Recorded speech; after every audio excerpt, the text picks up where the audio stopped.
Assalamu alaikum warahmatullahi wabarakatuh ọmọ ìyá mi. Mo nígbàgbọ́ pé gbogbo ohun tó ń dọ́kọ̀ ni wúrà. Gbogbo ibi tó ń wò yí pé bóyá àdúrà wọn gbà ń bí, mo nígbàgbọ́ pé tó oore t'Ọlọ́run ṣe fún wọn ẹ̀kún ní padà gbẹ̀yìn rẹ̀. Mo bẹ Ọlọ́run pẹ̀lú gbogbo ìwọ tó ń gbọ́ mi lówùúrọ̀ ọjọ́ tòní. Bó ti ń gbọ́ mi yìí, gbogbo ohun tí ń bẹ lọ́wọ́ rẹ tó ń wò yí pé wúrà ni tí ì ṣe wúrà, Ọlọ́run sọ di wúrà mọ́ lọ́wọ́. Ọlágbára àtàṣà Al-Qur'an Al-Karim. Gbogbo oore t'Ọlọ́run ṣe fún ọ táyé ń wò yí pé tó ọ̀rọ̀ rẹ̀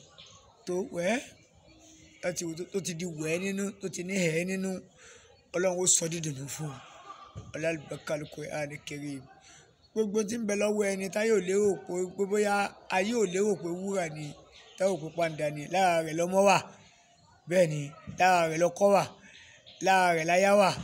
Bẹ́ẹ̀ ni, gbogbo ń tọ́ ń wò ní pé tó pé wúrà ni, táyé wá sọ pé pàǹdà ni, Ọlọ́run ó sọ di wúrà mọ́ lọ́wọ́. Ọlágbára àtàṣà Al-Qur'an Al-Karim. La hawla wala quwwata illa billahi al-aliyyil azim. Thank you.